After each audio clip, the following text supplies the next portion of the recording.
హైదరాబాద్ లోనే the best gastroenterology hospital Ananya hospital Kukatpally. Appointment కై call చేయండి.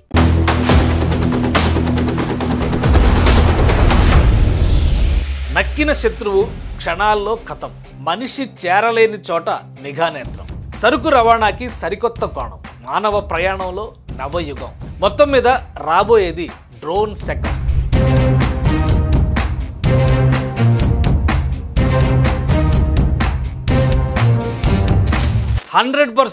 దిస్ ఈజ్ వాస్తవం. అడుగడుగున అణువణువున హాలీవుడ్ సైఫై మూవీకి ఏ మాత్రం తగ్గకుండా మన సమాజం మారిపోబోతోంది. సాఫ్ట్వేర్, హార్డ్వేర్, మిషన్ టూల్స్ అన్నీ కలిపి న్యూ మిషన్ ఏజ్ ఇక మొదలైనట్టే. ఇప్పటి వరకు ఉన్న టెక్నాలజీకి పోటీగా ఏవియేషన్ రంగంలో డైనమిక్ చేంజెస్ ఖాయంగా కనిపిస్తోంది. దానికి నిదర్శనమే పెరుగుతున్న డ్రోన్ల విస్తృతి. ఈ పాయింట్ ని ఏపీ సర్కార్ కరెక్ట్ గా క్యాచ్ చేసింది. డ్రోన్ టెక్నాలజీ ఎవల్యూషన్ ని ఏపీ సీఎం చంద్రబాబు నాయుడు సరైన సమయంలో పసిగట్టారు. We are very happy to have this summit. This will be a game changer in future. Futuristic society కోసం దీన్ని పెద్ద ఎత్తున ప్రోత్సహించాలని డిసైడ్ అయ్యారు. సామాజిక ఉపయోగాలు, అవసరాలని లోతుగా పరిశీలించి జాతీయ స్థాయి డ్రోన్ సమిట్ తో అంకురార్పణ చేశారు.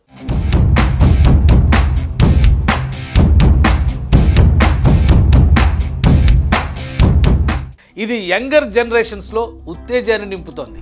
ఏపీలో ఉన్న నాలెడ్జ్ స్పేస్ ను కూడా ఇది విస్తరిస్తోంది. ఇందుకోసం 1 డ్రోన్ టెక్ ఇండస్ట్రీని ఎంకరేజ్ చేయడం, 2 విద్యా సంస్థల్లో శిక్షణని పెంచడం, 3 ఫ్యూచర్ అవకాశాలపై అవగాహన కల్పించడం ప్రధానం. ముఖ్యమంత్రి విజన్ కి తగ్గట్టుగా మొదటి సదస్సు గ్రాండ్ సక్సెస్ అయింది. డ్రోన్ షోని నిర్వహించడం ద్వారా ఏకంగా 5 గిన్నిస్ వరల్డ్ రికార్డుల్ని ఆంధ్రప్రదేశ్ సాధించింది. అమరావతి డ్రోన్ సమ్మిట్ లో పాల్గొన్న అనేక కంపెనీలు ప్రభుత్వ ప్రోత్సాహకాలు, అవకాశాలపై ఫోకస్ పెట్టాయి. దీంతో డ్రోన్ పాలసీని ఏపీ సర్కార్ ఆవిష్కరించింది. 1 ఏపీలో 1000 కోట్ల పెట్టుబడులు, 2 3000 కోట్ల ఆదాయం, 3 100 డ్రోన్ పరిశ్రమల స్థాపన, 4 40,000 మందికి ఉపాధి కల్పన, 5 ఎగుమతుల్లో 20% వాటా. ఇవి ఏపీ డ్రోన్ పాలసీ 5 టార్గెట్స్. మొదటిసారిగా 1970లో ఇజ్రాయెల్కి చెందిన అబ్రహం కరేన్ డ్రోన్ మోడల్స్ ని తయారు చేశారు. ఆయనే father of drone technology. Unmanned aerial vehicles గా తయారై రిమోట్ టెక్నాలజీతో ఇవి ప్రపంచవ్యాప్తం అయ్యాయి. మన దేశం కూడా 1990లోనే ఇజ్రాయెల్ నుంచి డ్రోన్లని కొనుగోలు చేసింది. 1999 కార్గిల్ యుద్ధ సమయంలో సరిహద్దు నిఘాలో డ్రోన్ల సేవలు చూసిన తర్వాత ఈ రంగంలో నూతన ప్రయోగాలకు ఇండియాలో బీజం పడింది. ప్రపంచవ్యాప్తంగా ఇప్పుడు డ్రోన్ టెక్నాలజీ ర్యాపిడ్ ఫేజ్ లో మారిపోతోంది. 2030 నాటికి భారతదేశంలోనే ఇది 2 లక్షల కోట్ల పరిశ్రమగా రూపాంతరం చెందనుంది. భారత్ $5 ట్రిలియన్ ఎకానమీగా రూపాంతరం చెందాలంటే కొత్త టెక్నాలజీల అభివృద్ధిలో కీ రోల్ పోషించాలని కేంద్రం డిసైడ్ అయింది. ఫలితంగా సివిల్ ఏవియేషన్ మినిస్ట్రీ డ్రోన్ పాలసీలో అనేక మార్పులు చేసింది. Defence, health care, agriculture, transport సెక్టార్లలో డ్రోన్లు రెవల్యూషన్ సృష్టిస్తాయని అంచనా.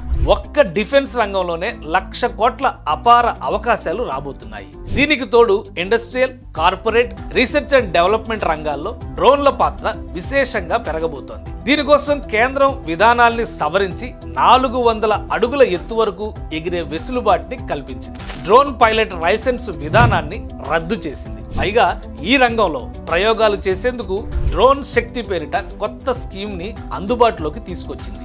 అమరావతి డ్రోన్ సమిట్ తో industry experts, entrepreneurs, market players ని చంద్రబాబు ఒక్క చోటికి చేర్చారు. పరిశ్రమ అవసరాల్ని తెలుసుకున్నారు. పలు డ్రోన్ కంపెనీల ప్రతినిధులు, రైతులు, హెల్త్, సెక్యూరిటీ రంగాల అవసరాలకు తగ్గట్టుగా డ్రోన్ పాలసీకి తుది మెరుగులు దిద్దారు. డ్రోన్ ఎకోసిస్టమ్ పాలసీ ఫ్రేమ్వర్క్ లో దేశంలోనే ఏపీ ఇప్పుడు ముందుంది. కర్నూలు జిల్లా ఓర్వకల్లు ఇండస్ట్రియల్ నోడ్ లో 300 ఎకరాల్లో డ్రోన్ వ్యాలీని డెవలప్ చేసేందుకు ప్లాన్ చేసింది ఏపీ సర్కార్. విడి పరికరాల తయారీ పరిశ్రమల్ని కూడా ఇక్కడికి తీసుకొస్తున్నారు. ఏకంగా 25,000 మంది డ్రోన్ పైలట్ల ట్రైనింగ్ కి ఏపీ ప్రభుత్వం ఏర్పాట్లు చేస్తోంది. విదేశీ డ్రోన్ల దిగుమతిని కూడా భారత ప్రభుత్వం బ్యాన్ చేసింది. దేశీ డ్రోన్లకు ప్రోత్సాహం ఇచ్చేందుకు ప్రొడక్షన్ లింక్డ్ ఇన్సెంటివ్ స్కీమ్, ఆత్మ నిర్భర్ భారత్ వంటి పథకాల్ని అమలు చేస్తోంది. ఏపీ ప్రభుత్వ చొరవతో పెట్టుబడులు పెట్టేందుకు దిగ్గజ సంస్థలు ఆసక్తి చూపిస్తున్నాయి. ప్రస్తుతం దేశంలో 150కి పైగా డ్రోన్ స్టార్టప్లు వివిధ టెక్నాలజీ అప్లికేషన్లపై పనిచేస్తున్నాయి. ఇప్పటికే అమెరికా డ్రోన్ మ్యానుఫ్యాక్చరింగ్ కంపెనీ స్కైడియో ఇండియాలో డ్రోన్లను తయారు చేయాలని ఆసక్తి చూపిస్తోంది. ఆ సంస్థని ఏపీకి తీసుకొచ్చేందుకు చంద్రబాబు ట్రై చేస్తున్నారు. ఈ ప్లాన్ సక్సెస్ఫుల్ గా క్రాక్ చేయగలిగితే డ్రోన్ ఇండస్ట్రీలో ఏపీ మార్క్ తిరుగులేనట్టే.